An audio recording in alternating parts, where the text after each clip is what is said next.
ರಾಯಬಾಗ್ ತಾಲೂಕಿನಿಂದ ಈ ಚುನಾವಣೆ ಮತ ಚಲಾವಣೆ ಮಾಡಲಿಕ್ಕೆ ರಾಯಬಾಗ್ ತಾಲೂಕಿನ ಮತದಾರರು ಬಂದಿದ್ದರು. ಆ ಮತದಾರರ ಡೆಲಿಗೇಷನ್ ಫಾರ್ಮನ್ನು 2 ದಿನ ಅವ್ರನ್ನ ಚುನಾವಣೆ ಮಾಡಲಿಕ್ಕಂತ ಕರ್ಕೊಂಡು ಬಂದುಬಿಟ್ಟು 2 ದಿನದಿಂದ ಇಫಾಕ್ ಹೋಟೆಲ್ನಲ್ಲಿ ಕೂಡಾಕಿ ರಾಯಬಾಗ್ ತಾಲೂಕಿನ ಅಭ್ಯರ್ಥಿಯಾದ ಅಪ್ಪಸಾಹೇಬ್ ಉಳ್ಗುಡೆ ಮತ್ತು BI ಕರೆನ್ನವರು ಏನು ಮತದಾರರಿಂದ ದಬ್ಬಾಳಿಕೆ ಮಾಡಿ ಅವ್ರನ್ನ ಡೆಲಿಗೇಷನ್ ಫಾರ್ಮನ್ನು ತೆಗೆದುಕೊಂಡು ಇಫಾ ಹೋಟೆಲ್ದಲ್ಲಿ ಕೂಡಾಕಿದ್ರು. ಆ ಇಫಾ ಹೋಟೆಲ್ದಲ್ಲಿ ಕೂಡಾಕಿದ ಕೆಲವು ಮತದಾರರು ಅಲ್ಲಿಂದ ತಪ್ಪಿಸ್ಕೊಂಡು ಇವತ್ತು ಏನು ರಾಯಬಾಗ್ ಅವರಿಗೆ ಸಂಬಂಧಪಟ್ಟ ಗ್ರಾಮಸ್ಥರಿಗೆ ಬಂದು ಸೇರಿದ್ರು. ಆ ನಂತರ ಅಲ್ಲಿ ಈ ವಿಷಯ ಗೊತ್ತಾದಾಗ ನಾವು ಇಫಾ ಹೋಟೆಲ್ಗೆ ಹೋದ್ವಿ.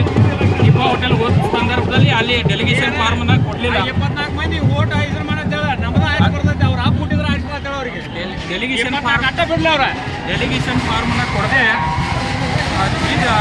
ಇದ್ದಾಗ ನಾವು ಈ ಚುನಾವಣೆ ನಡೆಯುವ ಏನು ಈ ಇಲಾಖೆ ಇದೆ ಇದಕ್ಕೆ ಸಂಬಂಧಪಟ್ಟಂಥ ಪೊಲೀಸ್ ಸ್ಟೇಷನ್ ಕ್ಯಾಂಪ್ ಪೊಲೀಸ್ ಸ್ಟೇಷನ್ಗೆ ಹೋಗಿ ಅಲ್ಲಿ ದೂರನ್ನು ದಾಖಲಿಸಿದ್ವಿ. ಹೀಗೆ ನಮ್ಮ ಡೆಲಿಗೇಷನ್ ಫಾರ್ಮನ್ನು ತಗೊಂಡಿದ್ದಾರೆ ಮತ್ತು ಚುನಾವಣೆ ಮಾಡಲಿಕ್ಕೆ ನಮ್ಮ ಮತದಾನ ಮಾಡಲಿಕ್ಕೆ ಬಿಡ್ತಾ ಇಲ್ಲ, ದಬ್ಬಾಳಿಕೆ ಮಾಡಿ ನಮ್ಮ ಇಫಾ ಹೋಟೆಲ್ನಲ್ಲಿ ಕೂಡ ಹಾಕಿದ್ರು.